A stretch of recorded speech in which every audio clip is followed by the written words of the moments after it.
Hi friends, शाही पाठशाला YouTube channel पर आप सभी का बहुत बहुत स्वागत है। हम लोग दरोगा के लिए प्रैक्टिस सेट को प्रैक्टिस कर रहे हैं और इसी कड़ी में आज हम लोग प्रैक्टिस करेंगे मॉक टेस्ट 23 को। इससे पहले 22 मॉक टेस्ट को प्रैक्टिस कर चुके हैं और आज हम लोग प्रैक्टिस करेंगे 23वें मॉक टेस्ट को।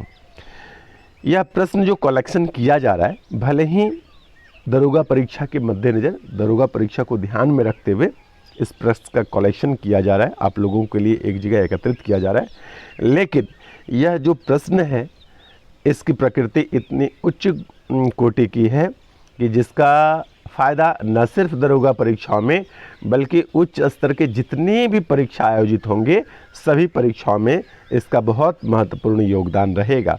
इसलिए जो विद्यार्थी बीपीएससी की तैयारी करते हैं, भले ही आपको 5 विकल्पों के साथ यह प्रश्न ना मिले, लेकिन बीपीएससी में भी यह प्रश्न बहुत ही उपयोगी साबित होगा। इसलिए दरोगा और बीपीएससी दोनों परीक्षाओं की तैयारी करने वाले सभी छात्र छात्राओं से निवेदन है कि आप इसको नियमित रूप से देखा करें। तो आइए देर न करते हुए शुरू करते हैं। जैसा कि मैंने पिछले वीडियो में बता चुका है कि यह जो प्रश्न है, मैं साधारण कोटि के जितने भी प्रश्न होते हैं उसको कम से कम शामिल करने का प्रयास करता हूं और जिसकी कोटि उच्च है उसको मैं आपके लिए लेकर आता हूं। साधारण प्रश्नों का संग्रह या साधारण प्रश्न आपको लगभग सभी जगह, जैसे कि प्रीवियस ईयर हुआ, आपका मॉडल प्रैक्टिस सेट हुआ, बाज़ार में उपलब्ध सभी प्रकार के पुस्तकों में आपको साधारण कोटि के प्रश्न आम तौर पर साधारणतया कहीं भी मिल जाया करता है, लेकिन जिसकी कोटि उच्च है वो आपको रेयर मिलता है। तो मैं यहाँ पर प्रयास कर रहा हूँ कि उच्च कोटि के प्रश्नों को संग्रह करके आप लोगों के लिए उपलब्ध करवाऊँ। आइए शुरू करते हैं। आज का पहला 51 नंबर है, भारत के संदर्भ में संसदीय शासन प्रणाली में निम्नलिखित में से कौन सा सिद्धांत संस्थागत रूप से निहित है। दो कथन है, 3 कथन यहाँ पर, इसमें आपको बताना है कि कौन सा सिद्धांत संस्थागत रूप से निहित है। पहला है आपका मंत्रिमंडल के सदस्य संसद के सदस्य होते हैं। दूसरा है जब तक मंत्रियों को संसद का विश्वास प्राप्त रहता है तब तक ही वह अपने पद पर बने रहते हैं। तीसरा है राज्य का अध्यक्ष ही मंत्रिमंडल का अध्यक्ष होता है। तो यहाँ पर ध्यान देना है कि आपको जितने भी मंत्रिमंडल हैं, ठीक ना, मंत्रिमंडल का जो मंत्री बने हुए हैं केंद्र में, सभी मंत्रियों को सम्मिलित रूप से मंत्रिमंडल कहते हैं और सभी मंत्रिमंडल जो होता है वह संसद के सदस्य होते हैं। सांसद अलग है और संसद अलग है। सांसद का मतलब एक व्यक्ति अपने पद पर जब जीतते हैं तो वह सांसद बनते हैं, और संसद जो होता है, जो यहाँ पर लिखा हुआ है, इसके 3 प्रमुख अंग हैं।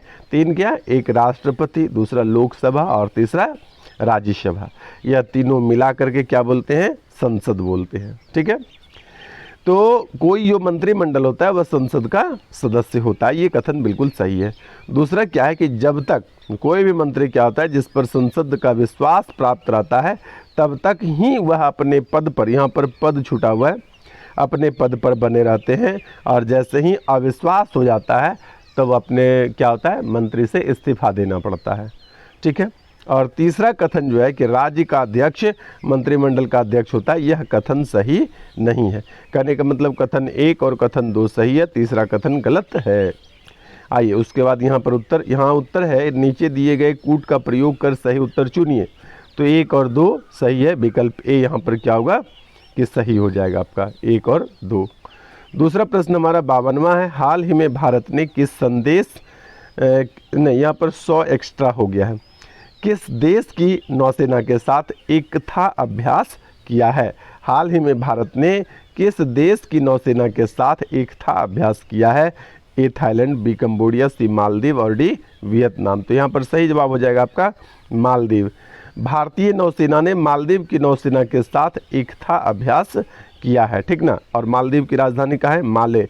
मालदीव क्या है? हमारा दूसरा निकटतम समुद्री पड़ोसी देश है मालदीव। आइए 53 नंबर है, निम्न में से किस रंगों के बीच आंख की सुग्राह्यता सबसे अधिक होती है। ए लाल एवं हरा, बी नारंगी एवं पीला, सी हरा एवं नीला और डी है पीला एवं हरा। यहाँ पर सही जवाब हो जाएगा आपका विकल्प डी पीला एवं हरा। आँख की जो सुग्राह्यता है यह सबसे अधिक, सबसे बेस्ट जो है वह ग्रीन कलर के लिए होता है। किसके लिए होता है? ग्रीन कलर के लिए। और अब आपसे यहाँ पर 2 रंग दिया हुआ है, तो ग्रीन कलर देखिए सबसे किन किन कलरों के लिए होता है? रेड, ग्रीन और ब्लू के लिए, ठीक है। सबसे अधिक होता है आपका ग्रीन के लिए। अब आपको ग्रीन से ब्लू पर भी नहीं जाना है और ग्रीन से रेड पर भी नहीं जाना है, इसी के बीच में। तो विबजियोर जब पढ़े होंगे तो आप यहाँ पर याद होगा कि यहाँ ग्रीन के बाद क्या? ऑरेंज, ऑरेंज के बाद येलो, येलो के बाद रेड। तो रेड तो बहुत दूर हो गया, वहाँ पर थोड़ी सी क्या होगा? सुग्राह्यता कम हो जाएगी। तो हरा तो एक लेना ही है, ठीक है। और हरा के साथ अब देखना है कि लाल से पहले या ब्लू से पहले कौन सा रंग है। तो हरा के साथ आपका क्या है? यहाँ नीला है, तो नीला पर नहीं जाना है। हरा के साथ क्या? लाल है, लाल पर नहीं जाना है। नीला से पहले या लाल से पहले देखना है कि हरा के निकटतम में और कौन सा है। तो इस प्रकार से विकल्प आपका चौथा सही हो जाता है। इस प्रकार से आइए चलते हैं 54 नंबर प्रश्न पर। मध्यकालीन भारत में शब्द फनम किससे निर्दिष्ट करता है?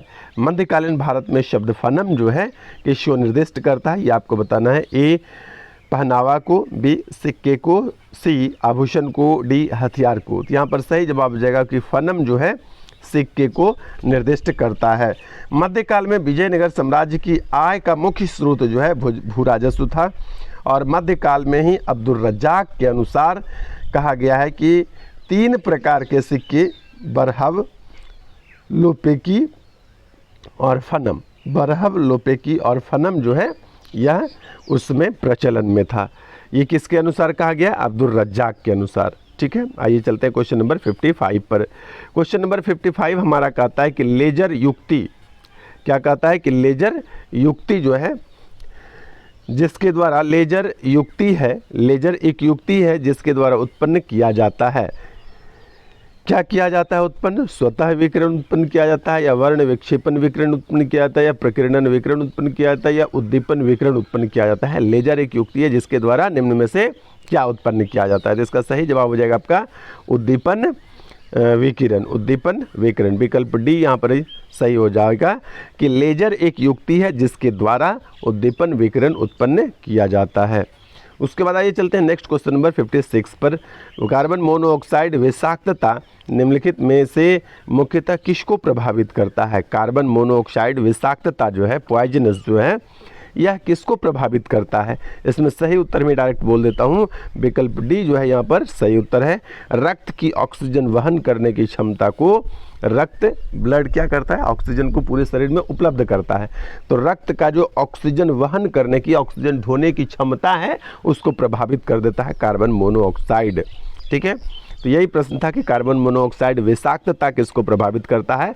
रक्त की ऑक्सीजन वहन करने की क्षमता को प्रभावित करता है।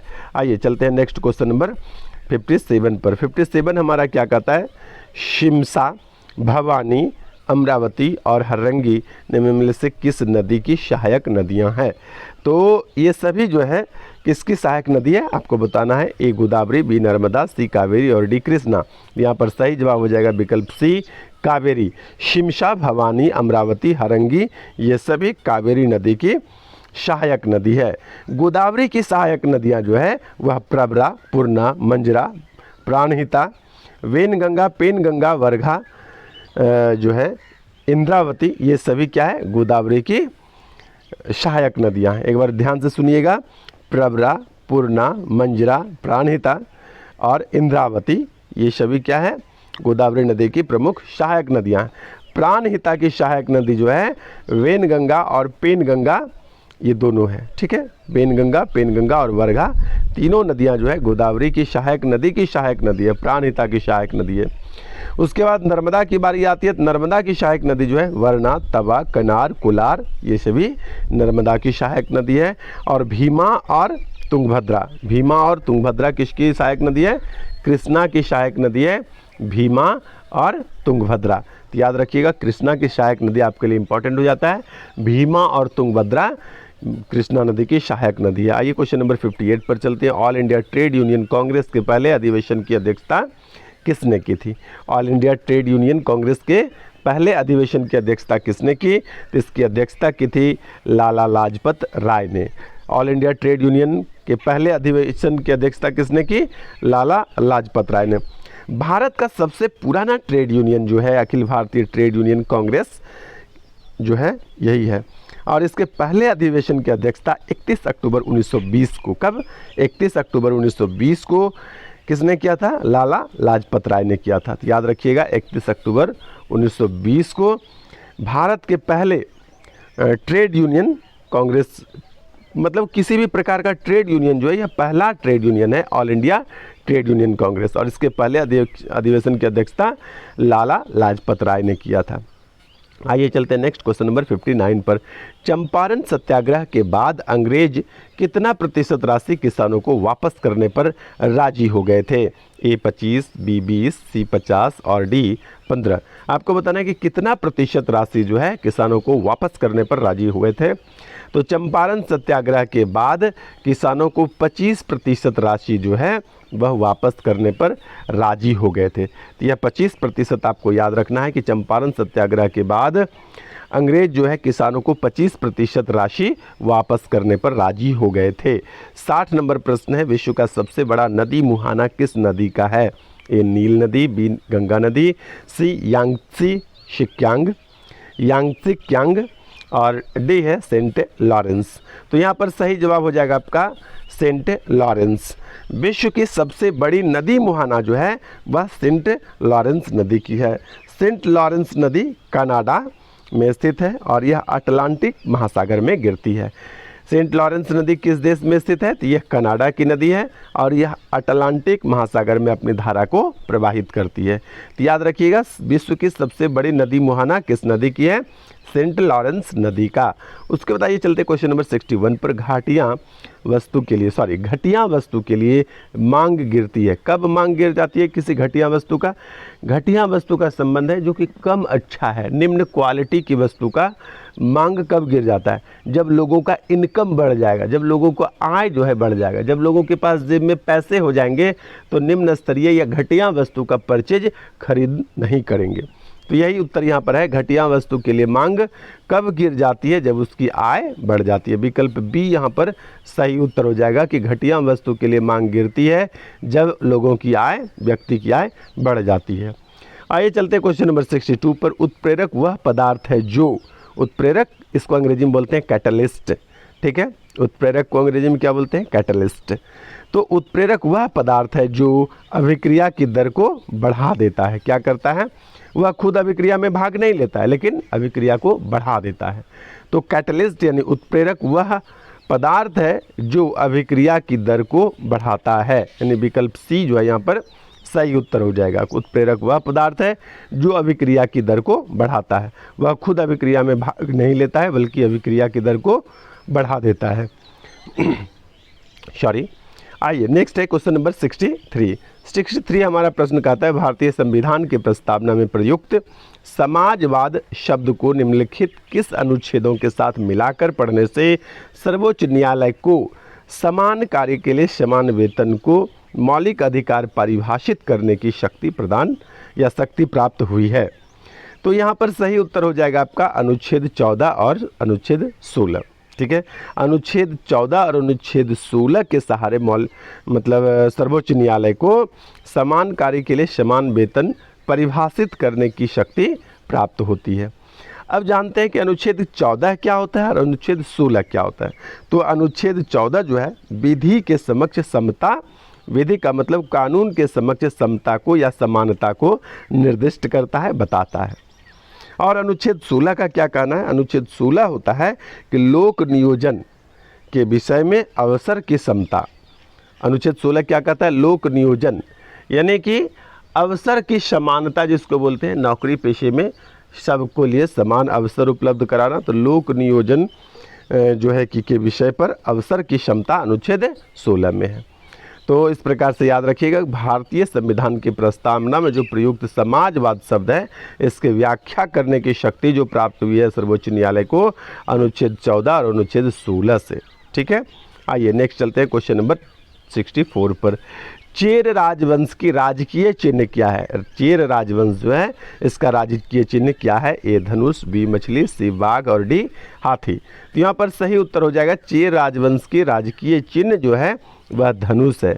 और पांड्य की क्या चिन्ह है? पांड्य का चिन्ह है मछली, चेर का धनुष। चेर मतलब धनुष, चेर का राजकीय चिन्ह धनुष और पांड्य का राजकीय चिन्ह मछली है। ठीक है। कहता है चेर दक्षिण भारत का एक राजवंश था। इसे ऐतरेय ब्राह्मण ग्रंथ में केरल पुत्र नाम से भी जाना जाता है। ऐतरेय ब्राह्मण जो एक ग्रंथ है उसमें क्या है, इसको केरल पुत्र नाम से भी, चेर राजवंश को केरल पुत्र नाम से भी जाना जाता है। और इसका राजकीय चिन्ह क्या है? धनुष। और पांड्य के राजकीय चिन्ह क्या है? मछली। आइए नेक्स्ट क्वेश्चन नंबर 65 है, ज्योतिबा फुले संबंधित थे। तो आपको बताना है कि ज्योतिबा फुले जो है किस आंदोलन से संबंधित थे? ए है श्रमिक संघ आंदोलन, बी है कृषक आंदोलन, सी है जाति विरोधी आंदोलन और डी है सविनय अवज्ञा आंदोलन। तो ज्योतिबा फुले का संबंध जो है जाति विरोधी आंदोलन से था। विकल्प सी यहाँ पर सही जवाब हो जाता है। ज्योतिबा फुले का संबंध क्या है? जाति विरोधी आंदोलन से था।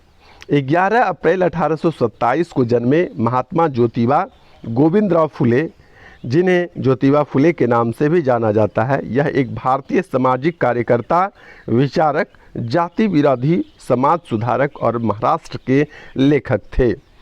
उन्होंने ब्राह्मणों के वर्चस्व के खिलाफ जो है जाति विरोधी आंदोलन का नेतृत्व किया था। यह किसानों और दलितों के लिए विशेष रूप से यह आंदोलन उन्होंने ब्राह्मणों के वर्चस्व के खिलाफ किया था। तो याद रखिएगा कि ज्योतिबा फुले जो है जाति विरोधी आंदोलन से संबंधित थे। उसके बाद आइए चलते हैं नेक्स्ट क्वेश्चन नंबर 67 पर। 66 पर। 66 हमारा क्या कहता है? दिल्ली सल्तनत के निम्नलिखित में से किस सुल्तान ने दिल्ली सल्तनत के किस सुल्तान ने बलबन को अपना प्रधानमंत्री नियुक्त किया था? आपको बताना है कि किसने।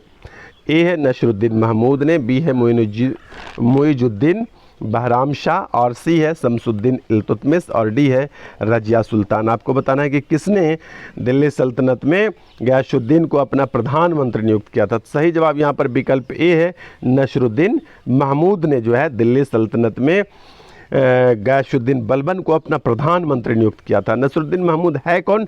तो इल्तुतमिश का यह पुत्र था जिसने बलबन को, किसको? बलबन को अपना प्रधानमंत्री नियुक्त किया था। अब आइए जान लेते हैं थोड़ा सा बलबन के बारे में। बलबन जो है यह चालीसा दल का सदस्य था, ठीक है, जिसको इल्तुतमिश ने चालीसा दल का गठन किया था। तो चालीसा दल को सबसे पहले इन्होंने क्या किया था? भंग कर दिया था।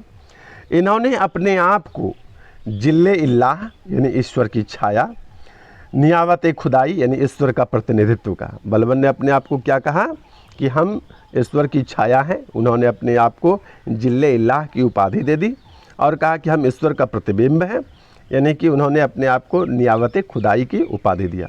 तो जिल्ले इल्लाह और नियावत खुदाई की उपाधि धारण करने वाला बलबन पहला शासक था। दूसरा क्या है कि बलबन ने चालीसा दल को भंग कर दिया था। उसके बाद क्या है कि बलबन ने अपने राजकाज में सिजदा यानी राजा के सामने घुटनों के बल बैठना और पावोस और उसके बाद लेटकर सम्राट के पैर को चूमना, सिजदा और पावोस प्रथा की शुरुआत किया था। लौह एवं रक्त की नीति को अपनाने वाला बलबन पहला शासक था। नवरोज जो पर्व था यह ईरानी प्रथा से संबंधित था, पर्व नवरोज। तो नवरोज मनाना जो प्रारंभ किया था यह बलबन ने किया था। तो इस प्रकार से कुछ बातों को बलबन से रिलेटेड याद रखेंगे, इंपॉर्टेंट है। नेक्स्ट क्वेश्चन नंबर 67 जो है, अंग्रेजी भारतीय सेना में चर्बी वाले कारतूस से चलाने वाली एनफील्ड राइफल जो है कि राइफल कब शामिल की गई थी? भारतीय अंग्रेजी सेना में चर्बी वाले कारतूस से चलने वाला जो एनफील्ड राइफल था उसको कब शामिल किया गया था आपको बताना है। यहाँ पर डायरेक्ट उत्तर में बता रहा हूँ कि ये शामिल किया गया था दिसंबर 1856 में। कब शामिल किया गया था? दिसंबर 1856 में। दिसंबर 1856 में भारतीय अंग्रेजी सेना में एनफील्ड राइफल भारत लाया गया और दिसंबर में लाया गया 56 में और जनवरी 1857 से सेना में नई एनफील्ड राइफल का प्रयोग प्रारंभ हो गया। मंगल पांडे पहले सिपाही थे जिसने चर्बी वाले कारतूस का प्रयोग करने से मना कर दिया था। कौन? मंगल पांडे, सब लोग को याद होगा। Mangal Pandey British East India Company की 34वीं बंगाल नेटिव इन्फेंट्री रेजिमेंट में एक सिपाही थे। यह याद रखिएगा कि किस इन्फेंट्री में, इन्फेंट्री का मतलब होता है पैदल सेना, यानी 34वीं बंगाल नेटिव इन्फेंट्री रेजिमेंट में सिर्फ और सिर्फ एक पैदल सेना के सिपाही थे। 1984 में मंगल पांडे को याद करने के लिए भारत सरकार ने एक डाक टिकट जारी किया था। ठीक है, तो चर्बी वाले कारतूस का विरोध करने वाला जो पहला सिपाही था वो मंगल पांडे ही थे। आइए चलते हैं नेक्स्ट क्वेश्चन नंबर 68 पर। सुई विहार और माणिक्याल विहार लेख जो है किस शासक से संबंधित है? सुई विहार और माणिक्याल विहार जो है किस शासक से संबंधित लेख है? विकल्प ए कनिष्क, विकल्प बी हुबिस्क, विकल्प सी कुडुलकडफिसेस और विकल्प डी गोर्दोफर्नेस। तो सुई विहार और माणिक्य विहार लेख जो है किस शासक से संबंधित है? तो यहाँ पर आपका उत्तर हो जाएगा विकल्प ए कनिष्क से संबंधित है सुई विहार और माणिक्याल विहार। सुई विहार और माणिक्य विहार जो है लेख कनिष्क से संबंधित है। सुई विहार लेख से सिंध पर और माणिक्य विहार लेख से पंजाब पर उसके शासन का पता चलता है। सुई विहार से सिंध पर और माणिक्य विहार से पंजाब पर कनिष्क के शासन का जो है पता चलता है। कनिष्क कुषाण वंश का एक प्रतापी शासक था और कुषाण वंश के संस्थापक थे कुडुलकडफिसेस। कनिष्क के दरबार में पार्श्व, अश्वघोष, नागार्जुन, चरक, वसुमित्र जैसे बड़े विद्वान रहते थे। वसुमित्र दरबार के ऐसे विद्वान थे जिन्होंने चौथे बौद्ध संगति की अध्यक्षता की थी और उपाध्यक्ष कौन थे? अश्वघोष थे। ठीक है, और अध्यक्ष थे वसुमित्र। तो याद रखिएगा कनिष्क के दरबार में पार्श्व, अश्वघोष, नागार्जुन, चरक, वसुमित्र जैसे बड़े विद्वान रहते थे। आइए नेक्स्ट चलते हैं। भभुआ अभिलेख जो है का संबंध किससे है? भभुआ अभिलेख का संबंध किससे है? तो जैसा कि आप लोग पहले से भी जानते होंगे कि भभुआ जो है कैमूर का पुराना नाम है। कैमूर एक बिहार का जिला है, तो कैमूर का पुराना नाम क्या है? भभुआ। हम लोग आजकल भी बोलते हैं भभुआ कैमूर। तो कैमूर रोहतास सब आसपास का पड़ोसी जिला है और उस क्षेत्र में शेरशाह सूरी का मकबरा है। ठीक है, तो भभुआ अभिलेख का जो संबंध है किससे है? यह शेरशाह सूरी से है। ठीक है, भभुआ अभिलेख का संबंध किस शासक से है? तो शेरशाह सूरी से। अब आइए चलते हैं नेक्स्ट क्वेश्चन नंबर 70 पर। क्वेश्चन नंबर 70 कहता है सूची 1 को सूची 2 से सुमेलित कीजिए तथा सूचियों के नीचे दिए गए कूट से सही उत्तर चुनिए। सूची 1 में दिया हुआ है वनों का प्रकार और सूची 2 में दिया हुआ है उसका स्थान। वन जो है उसके प्रकार का स्थान। विकल्प नहीं है, यहाँ पर मिलान करने के लिए कहा गया है।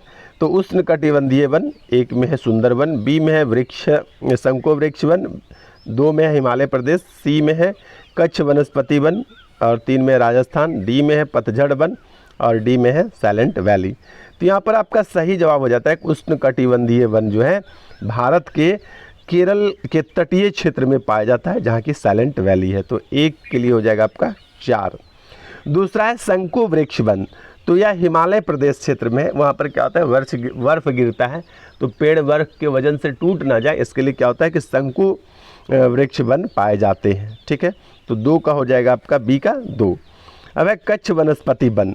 कच्छ वनस्पति वन जो है ये कहाँ पर पाया जाता है? यह सुंदरवन जो है पश्चिम बंगाल में, वहाँ पर पाए जाते हैं कच्छ वनस्पति वन। और पतझड़ वन जो है चूँकि राजस्थान में भारत का सबसे बड़ा रेगिस्तान है, यदि वहाँ पर वर्ष भर पत्ते रहेंगे तो क्या होगा कि पौधे मर जाएंगे क्योंकि वाष्पोत्सर्जन की क्रिया तेज हो जाएगी। और जहाँ पर पानी कम है, जल कम है, उसको मरुस्थल कहा जाता है। तो इसलिए वहाँ पर क्या होता है पतझड़ वन पाए जाते हैं। तो राजस्थान में हो गया पतझड़ वन। उष्णकटिबंधीय वन कहाँ पर? साइलेंट वैली केरल में। शंकुधारी वृक्ष या वन हिमालय प्रदेश में। कच्छ वनस्पति वन सुंदरवन और पतझड़ वन राजस्थान। तो इस प्रकार से हो गया 1 4 2 2 3 1, इस प्रकार से जिसमें भी होगा ये। तो यहाँ पर आपको यहाँ पर आपका 1 4 सी में है और डी में भी है और 2 के लिए 2, तो आपका विकल्प सी जो है यहाँ पर सही हो जाता है। ठीक है, आइए चलते हैं नेक्स्ट क्वेश्चन नंबर 71 पर। 71 हमारा प्रश्न कहता है निम्नलिखित में से किस पदार्थ में कैल्शियम विद्यमान है। किस पदार्थ में कैल्शियम विद्यमान है? चीनी मिट्टी में, कोरंडम में, जिप्सम में या एल्क में। सॉरी ये टैल्क होगा, ठीक ना, टाइपिंग मिस्टेक यहाँ पर दिख रहा है। ये क्या है? टैल्क। टोम ए का आधा ल और पूरा को टैल्क, ठीक है। तो निम्नलिखित में से किस पदार्थ में कैल्शियम विद्यमान है? तो आपका यहाँ सही उत्तर हो जाएगा जिप्सम। विकल्प सी जो है यह सही उत्तर हो जाएगा जिप्सम। जिप्सम में जो है कैल्शियम विद्यमान है। जिप्सम का रासायनिक जो सूत्र होता है वह CaSO4 × 2H2O होता है, ठीक है, CaSO4 × 2H2O। तो Ca का मतलब है कैल्शियम से, ठीक है। तो जिप्सम में कैल्शियम विद्यमान है। CaSO4 × 2H2 को क्या पढ़ते हैं? कैल्शियम सल्फेट डाइहाइड्रेट, ठीक है, कैल्शियम सल्फेट डाइहाइड्रेट पढ़ते हैं CaSO4 × 2H2 को। तो जिप्सम में कैल्शियम विद्यमान रहता है, जिसके लिए संकेत क्या हुआ? CaSO4 × 2H2O। याद रखिएगा, ये आपका जिप्सम का सूत्र हो गया। उसके बाद आइए चलते हैं क्वेश्चन नंबर 72 पर। 72 हमारा कहता है एक ही पौधे के, पौधा दो नहीं है, पौधा सिर्फ और सिर्फ एक है, एक पुष्प के परागकोश से परागकण का उसी पौधे के दूसरे पुष्प की वर्तिकाग्र में स्थानांतरण कहलाता है। तो क्या कहलाता है आपको बताना है। श्वक, युग्मक या सजातीय सजात पुष्पी परागन, या सी पर परागन, या डी पक्षी परागन। तो यहाँ पर सही जवाब हो जाएगा सजात पुष्पी परागन। विकल्प बी जो है वह सही जवाब है। मैं फिर से प्रश्न को पढ़ रहा हूँ, ध्यान से सुनिएगा। एक ही पौधे के एक पुष्प के परागकोश से परागकण का उसी पौधे के दूसरे पुष्प की वर्तिकाग्र में स्थानांतरण कहलाता है। क्या कहलाता है? सजात पुष्पी परागन। आइए नेक्स्ट चलते हैं क्वेश्चन नंबर 73 पर। क्वेश्चन नंबर 73 हमारा क्या कहता है कि निष्क्रिय, यहाँ पर यौ छूटा हुआ, ठीक है, निष्क्रिय विरोध के सिद्धांत का प्रतिपादन किसने किया था? निष्क्रिय विरोध के सिद्धांत का प्रतिपादन किसने किया था? यहाँ पर 4 विकल्प है। ए महात्मा गांधी, बी बिपिन चंद्र पाल, सी बाल गंगाधर तिलक और डी अरविंद घोष। तो निष्क्रिय विरोध सिद्धांत जो है यह अरविंद घोष ने चलाया था। किसने प्रतिपादित किया था? निष्क्रिय विरोध अरविंद घोष। निष्क्रिय विरोध अरविंद घोष, इस प्रकार से याद कर लीजिए। निष्क्रिय विरोध सिद्धांत का प्रतिपादन अरविंद घोष ने किया था, ठीक है। आइए क्वेश्चन नंबर 74 पर चलते हैं। महावीर स्वामी का निर्वाण स्थल जो पावापुरी जो है वह किस जिला में स्थित है? तो महावीर स्वामी का जो निर्वाण स्थल पावापुरी जो है वह आपका नालंदा जिला में स्थित है। विकल्प ए यहाँ पर सही हो जाएगा।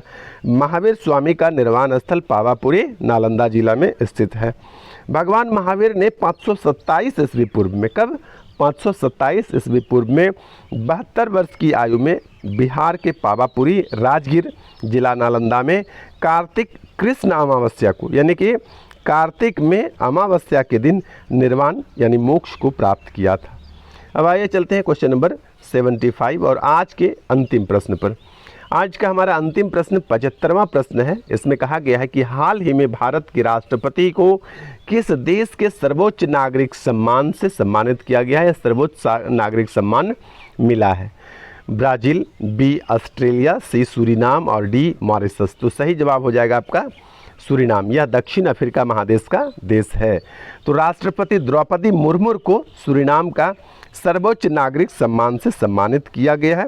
उन्होंने सूरीनाम के राष्ट्रपति चंद्रिका प्रसाद संतोखी, क्या नाम है सूरीनाम के राष्ट्रपति का? चंद्रिका प्रसाद संतोखी से यह सम्मान प्राप्त किया है। सूरीनाम दक्षिण अमेरिका का देश है। राष्ट्रपति द्रौपदी मुर्मू को the grand order of the chain of yellow star से सम्मानित किया गया है। याद रखिएगा पुरस्कार का नाम the grand order of the chain of yellow star. The grand order of the chain of yellow star जो है ये वहाँ का सर्वोच्च नागरिक सम्मान है, जिससे भारत के राष्ट्रपति श्रीमती द्रौपदी मुर्मू को सम्मानित किया गया है। और सूरीनाम के राष्ट्रपति का क्या नाम है? चंद्रिका प्रसाद संतोखी। तो ये था हमारा आज का मॉक टेस्ट 23। और नियमित रूप से आप लोग बने रहें। जो लोग भी हमारे चैनल को नियमित रूप से देखा करते हैं वह वीडियो को कहीं ना कहीं शेयर कर दिया कीजिए और वीडियो को लाइक करना बिल्कुल नहीं भूलें। और आज से हमारा ये एक बिहार टीचर के लिए जो आप लोग परीक्षा, आप लोगों में से भी बहुत लोगों ने भरा होगा, ये आप लोगों का जो भी परिचित लोग हैं उन लोग के द्वारा यदि आवश्यकता हो तो मैं NCERT को शुरू कर रहा हूँ। मुझे उम्मीद है कि NCERT से ही मैक्सिमम प्रश्न, मैक्सिमम नहीं लगभग सभी प्रश्न पूछे जाएंगे। तो NCERT के रिवीजन को लेकर के मैं उपस्थित होऊंगा आज से, तो आप लोग शेयर कर देंगे। बने रहिए शाही पाठशाला के साथ। आज के लिए इतना ही, धन्यवाद।